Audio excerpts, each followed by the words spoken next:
नमस्कार मंडळी, तर आज आपल्या नवीन व्हिडिओमध्ये तुमचं स्वागत आहे आणि आजचा विषय आहे देखील तेवढाच इंटरेस्टिंग। त्याचं झालंय काय तर आपलं चॅनल फक्त एका महिन्यामध्ये मॉनिटाईज झालेलं आहे आणि हे मला सुद्धा पटत नाहीये। हे कसं शक्य झालं हे मला तुमच्यासोबत आज शेअर करायचं आहे। त्याचं झालं काय तर 2022 मध्ये मी एक यूट्यूबचं चॅनल काढलं होतं जे की कुकिंग रिलेटेड होतं आणि त्याच्यावरती मी प्रचंड मेहनत घेतली। पण त्यावेळी आपल्याला सेटिंग्स काय करायचे किंवा आपण कसं एडिट करायचं, थंबनेल काय द्यायचं ह्याच्याबद्दल काहीही माहिती नव्हती।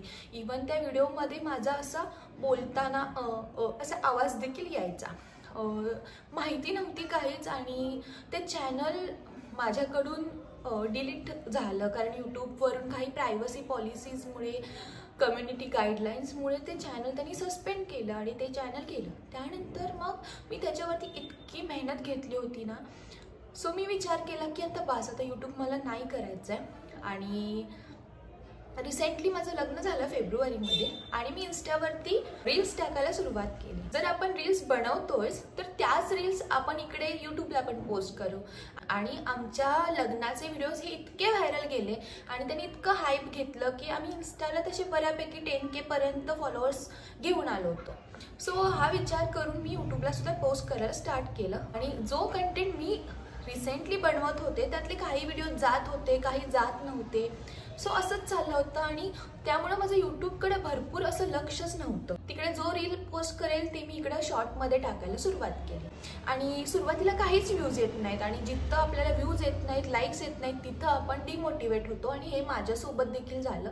म्हणजे डिमोटिवेशन इतकं की मी टाकतच नव्हते, 4 दिवसातून एकदा टाकणार, टाकली तर टाकली, नाही तर नाही, कारण व्ह्यूजच येत नाही। नंतर मला एक कळालं की सुरुवातीला जरी तुमचा ग्राफ फ्लॅट असला तरी काही काळानंतर म्हणजे 24 तास असतील, 48 तास असतील, त्यानंतर एकदम स्पाइक येतो आणि तुमचा व्हिडिओ हा व्हायरल जातो। सो मी असं ठरवलं की आपण फक्त टाकून द्यायचे, त्याला व्हायरल व्हायचं असेल तर होईल, नसेल तर नाही होईल। फक्त आपल्यामध्ये कन्सिस्टन्सी हवी। यूट्यूबवरती जर आपल्याला काम करायचे, आपले व्हिडिओज व्हायरल करायचे तर आपल्यामध्ये कन्सिस्टन्सी हवी। म्हणतात ना, consistency is the key. So मी रोज टाकायला सुरुवात केलं आणि हळूहळू माझे शॉर्ट्स हे व्हायरल व्हायला लागले। आता राहिला प्रश्न लॉंग व्हिडिओचा। पण शॉर्ट्सवरती यूट्यूबची पॉलिसी का आहे मॉनिटायझेशनसाठी, तुमच्याकडे शॉर्ट्सवरती 3 महिन्यांमध्ये 10 मिलियन व्ह्यूज लागतात आणि एका वर्षामध्ये 1000 सबस्क्रायबर लागतात। तर आता शॉर्टमधून कमाई म्हणजे शॉर्टमधून भरपूर सबस्क्रायबर भेटले, सबस्क्रायबर वाढत होते, त्यामुळे 1000 सबस्क्रायबर हे कधीच पूर्ण झाले। राहिला होता प्रश्न तो वॉच अवर्सचा किंवा 10 मिलियन व्ह्यूजचा शॉर्ट्सवरून किंवा लॉंग व्हिडिओजवरून 4000 वॉच अवर्सचा। लॉंग व्हिडिओसाठी कसा क्रायटेरिया असतो, 1000 सबस्क्रायबर आणि 4000 वॉच अवर्स। पण ते 4000 वॉच अवर्स तुमचा एखादा मोठा व्हिडिओ व्हायरल गेला तरच येतात, नाहीतर मग ते पण चान्सेस म्हणजे व्हिडिओवरती लाईक्स नाहीत, व्ह्यूज नाहीत, सो ते कुठून येणार। आणि आपण इतके प्रयत्न करतो।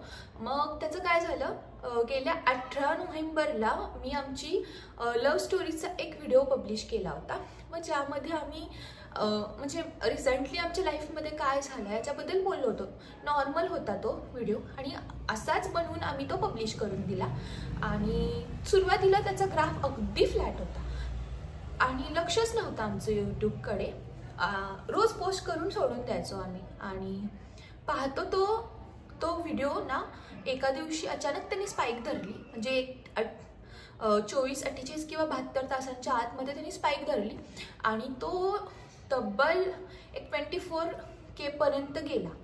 तो जसा गेला ना तसा आमचा वॉच अवर्स कंप्लीट झाला। सो एका व्हिडिओनीच आम्हाला वॉच अवर्स आणून दिला। रोज तुम्ही व्हिडिओज पब्लिश करा, अपलोड करा, कारण कधी कोणता व्हिडिओ व्हायरल जाईल हे सांगता येत नाही। की तुमचा व्हिडिओ याच्यामध्ये काहीतरी तथ्य असलं पाहिजे, काहीतरी स्टोरी असली पाहिजे, क्लिअरिटी असली पाहिजे आणि तुमचा थंबनेल देखील चांगला पाहिजे। कन्सिस्टन्सी ठेवा। तुम्ही जेव्हा रोज आपले व्हिडिओज अपलोड करता त्यावेळी समोरच्या माणसाच्या फीडमध्ये आपण रोज दिसतो। सो कधीतरी क्युरिओसिटी म्हणून माणसं तुमचा तो व्हिडिओ ओपन करतात आणि एकदा का समोरच्या व्यक्तीला तुमची सवय लागली, तुमच्या रुटीनची सवय लागली, सो आपल्या व्हिडिओची लोक वाट पाहतात। हे मी पाहिलंय कारण मला भरपूर लोकांचे तर मेसेजेस येतात की तुम्ही शॉर्ट्स नका, तुम्ही लॉंग व्हिडिओजवरती काम करा, लॉंग व्हिडिओज पब्लिश करा। कारण कोणती गोष्ट कधी व्हायरल होईल किंवा नाही होईल हे काहीच आपल्याला सांगता येणार नाहीये। त्यामुळे आपल्याला प्रयत्न करत राहायचे. राहिला प्रश्न मॉनिटायझेशनचा. ज्यावेळी आपला हा क्रायटेरिया कंप्लीट होतो त्यावेळी आपण अप्लाय करू शकतो. आपण तिथे जर इनेबल नोटिफिकेशन केलं असेल तर यूट्यूबकडून आपल्याला एक नोटिफिकेशन येतं की हां आता तुम्ही अप्लाय करू शकता पार्टनरशिप प्रोग्रामला यूट्यूब सोबत. सो आपण तिथं अप्लाय केल्यानंतर यूट्यूब काय करतं की आपले जे वॉच अवर्स आलेले आहेत, आपले जे 10 मिलियन व्ह्यूज आलेले आहेत किंवा आपले जे सबस्क्रायबर्स आहेत ते खरंच जेन्युइन आहेत का की ते फेक आहेत, आणि आपले वॉच अवर्स आहेत ते खरंच नॅचरल पद्धतीने ऑर्गॅनिक पद्धतीने आलेले आहेत की आपण ते कुठून तरी प्रमोशन करून किंवा वाढवून घेतलेले आहेत. त्यामुळे हे सगळ्या गोष्टी यूट्यूब चेक करतं. आता त्याच्यासाठी आपल्याला एक ॲडसन्स अकाउंट लागतं. यूट्यूब हे रिव्ह्यू करतं. ह्या प्रोसेसला नॉर्मली माझा जो टाईम गेला तो फक्त 24 आवर्सचा होता. आम्ही आज चॅनल रिव्ह्यूसाठी दिलं होतं, ते पण न्यू ॲडसेन्स काढून. सो ॲडसेन्स काढून लिंक व्हायला आम्हाला 5 तास लागले आणि त्यानंतर नेक्स्ट डेला सो आज आम्ही 7 वाजता मॉनिटायझेशनसाठी अप्लाय केलं, ते रिव्ह्यूमध्ये गेलं आणि दुसऱ्या दिवशी 8 वाजेपर्यंत माझं चॅनल मॉनिटाईज झालं होतं. आणि यूट्यूबकडून एक मेल येतो आपल्याला, त्याच्यामध्ये लिहिलेलं असतं की welcome and congratulations, you are a paid partner with YouTube. आणि हा मेसेज पाहून मला फार आनंद झाला. प्रयत्न करणं हे आपल्या हातात आहे, गोष्टी घडणं न घडणं हे पुढं राहिलं. व्हिडिओज क्लिअर ठेवा, तुमचं जो काही कंटेंट असेल तो क्लिअर ठेवा. तुम्ही हा कोणताच विचार करू नका की माझं बॅकग्राऊंड असं आहे, माझा व्हॉइस चांगला नाही, माझा फेस चांगला नाही. कारण तुम्ही बघू शकता आत्तापर्यंत भरपूर असे यूट्यूबर्स आहेत जे ना की त्यांचे व्हॉइस चांगले आहेत, ना की त्यांचे फेस चांगले आहेत, ना की त्यांचं पुढच्या माणसाला कधी आपल्यातली कुठली गोष्ट आवडेल आणि आपण कशा थ्रू व्हायरल होऊ हे काही सांगता येत नाही. त्यामुळं नक्की प्रयत्न करत राहा. आणि इझिली चॅनल मॉनिटाईज नाही होत, पण आपण प्रयत्न करत राहिलो, आपण सातत्यानं नवीन गोष्टी आणत राहिलो आणि आपण समोरच्यांना भरपूर वेळा दिसलो की माणसाला क्युरिओसिटी वाटून का होईना माणसं आपल्याला पाहायला सुरू करतात. आणि एकदा का आपण आपल्याशी लोक जोडली गेली, ॲडिक्टेड झाली की नक्कीच आपले व्हिडिओज व्हायरल जातात, हे मला कळालेलं आहे. व्हिडिओ आहे तो क्लिअर असू देत. आणि दुसरी गोष्ट, तुमचा जो नीच आहे किंवा तुम्ही जो विषय निवडला आहे तर त्याच्या भोवतीच तुमचे व्हिडिओज बनवत राहा. तुमचा जर एक व्हिडिओ व्हायरल गेला असेल तर त्याच विषयावरती तुम्ही मल्टिपल व्हिडिओज घेऊन या, त्याची सिरीज बनवा. आणि जर तुमचा तो व्हिडिओ किंवा तो विषय लोकांना आवडला असेल तर त्या विषयावरती नवीन व्हिडिओज पाहायला लोकांना नक्कीच आवडेल.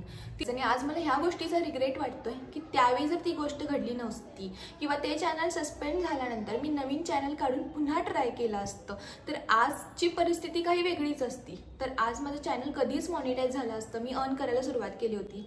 आता माझे हे पण सांगते की डॉलर्स बनायला सुरुवात झालेली आहे, पण जो रिव्हेन्यू असतो तो लगेच जनरेट होत नाही. आपले ज्यावेळी चॅनल मॉनिटाईज होतं त्याच्या 1-2 दिवसानंतर रिव्हेन्यू दिसायला सुरुवात होतो. मी सारखं मल्टिपल टाइम्सला चेक करत होते की दिसतंय का, पण ते दिसत नाही. अशा प्रकारे आमचं चॅनल हे मॉनिटाईज झालेलं आहे. आता मॉनिटायझेशन नंतर पुढची प्रोसेस काय असते किंवा आपण कसं अप्लाय करायचं, पैसे कधी यायला सुरुवात होतात, आता तर आमचे डॉलर्स बनायला सुरुवात झालेली आहे, पण पुढची प्रोसेस काय हे तुम्हाला नक्की ऐकून घ्यायचं असेल तर आपल्या चॅनलला लाईक, शेअर, सबस्क्राईब करायला अजिबात विसरू नका. आणि कमेंटमध्ये सांगा तुम्हाला तुमचं चॅनल जर मॉनिटाईज करायचं असेल तर आणखी काही गोष्टी आणि टिप्स आणि ट्रिक्स घेऊन मी नेक्स्ट व्हिडिओमध्ये नक्की येईन. धन्यवाद.